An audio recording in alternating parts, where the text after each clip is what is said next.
My friend Greg, you guys remember I did the video last year on the Black Ice Audio F22. Well, his home theater rig is coming together very nicely.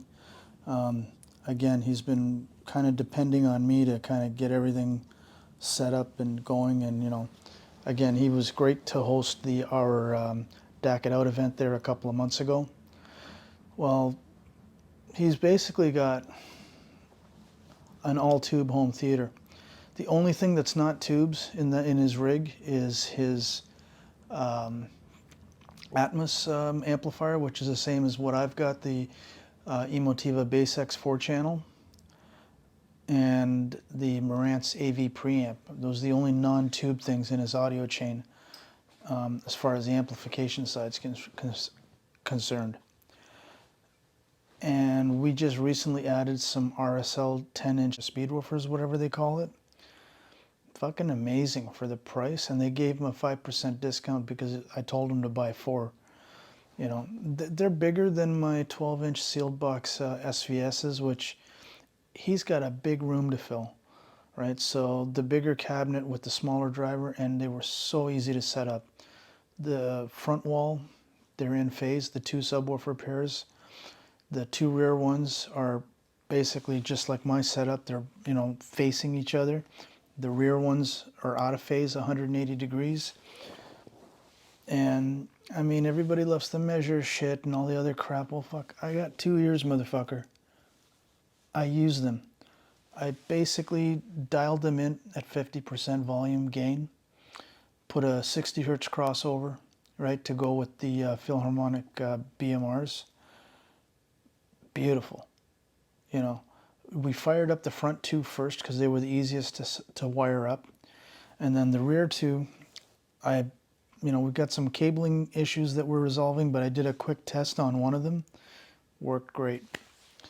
The other thing was the amps that Greg's using is obviously the Black Ice Audio F22 for the front, left, and right. He's got a classic Dynaco, I don't know what the model number is, Dynaco tube amp with KT88s in it. Those are driving his ADS speakers that are in the rear surrounds. And then for the Philharmonic Audio BMR center channel, he's got this Transcendence Audio or some fucking thing. It's a kit amp that a local guy in Phoenix builds. Anyways, it's got 4 EL34s per channel. So it runs out of gas real fast, believe me. But for a center channel, it's perfect. So basically, I just terminated with not even a load resistor. I gave Greg the 2 ohm Walsh little bookshelf speakers that Kurt gave me, and we're using one as a dummy load so we don't fry the kit amp. And it's an OTL amplifier too. Maybe that's why it run out of gas so quickly. But anyhow. That sounds incredible. And the reel-to-reel setup, fuck my God. So Greg's been buying reel-to-reels for the last couple of years off of eBay, and he belongs to a Facebook page that kind of warns people of who the rip-off artists are and who aren't. And you'll buy a box of reel-to-reels. You'll see a picture and it's got all these titles in it. So he, bought the box knowing that it's going to be a crapshoot. So this afternoon I picked up Crosby, Stills and Nash 4-Way Street. As soon as he took it out of the box and it didn't have the half moon or quarter moon label on it, the Atlantic label, like the the ELP 1970 did, I thought, okay, this is not going to bode well. So we put it on, and now Greg's TAC will only run 7.5 IPS and 15 IPS. It will not do 3 3/4.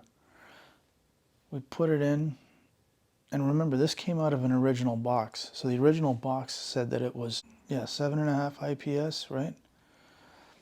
Yeah. And we're getting Chipmunks, Alvin and the Chipmunks, and it wasn't even in reverse, it was in forward. That's the first sign of trouble.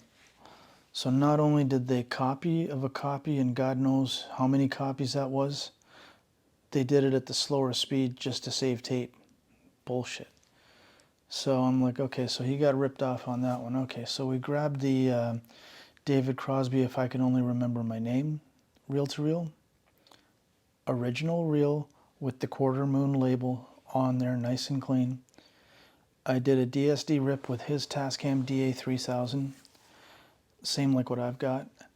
Oh my God, I mean, this thing, I brought it back home, the file, to listen to on my rig, and it basically gives the SACD that I've got a really good run for its money, and I don't say that too often. Just like the ELP 1970 is still the best version that I've got in my collection. I've got the surround version, which is, okay, that'll be the best, but for 2-channel, the reel-to-reel just smoked all the 1644s that I have.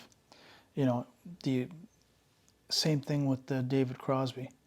And he's got a few other original reels that I'm going to be slowly doing rips of, you know, as time passes.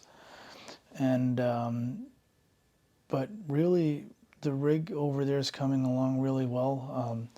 Next up is going to be the Dolby Atmos in-ceiling speakers. They're basically going to be the Dayton Audio 6.5-inch woofer with the dome tweeter. Matt Kuykendall, I think he just dropped a video yesterday.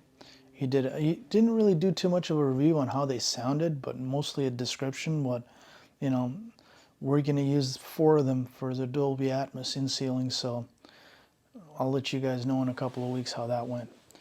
But all in all, man, he's really got that, the room's really coming along really well. When I came in there this morning, it was just a room full of boxes, and Greg's like, oh my God, what are we going to do? All this crap, and just relax, man, I got it.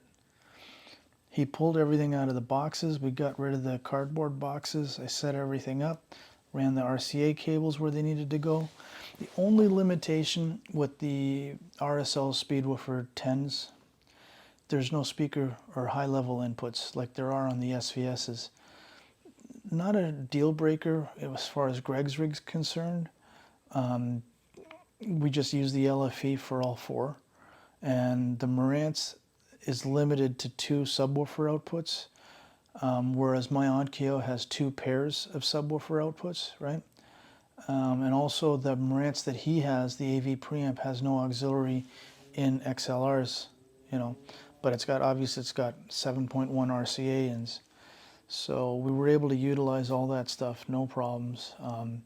His little Sony player actually will play super SACDs and DVD audio disc, plus Blu-ray and regular CDs, so that was a plus. I told him, don't lose that thing. And I think he said he bought it for like $50 at Walmart many years ago. You know, you don't see those anymore. Yeah, it was a lot of fun getting his rig set up. You know, he's still got some more work to do. Those big, huge subwoofers, or subwoofer or woofer, whatever the hell is in the ceiling, I don't even want to talk about it. Anyways, have a good weekend, guys. Thanks again for watching. Like and subscribe. Cheers once again.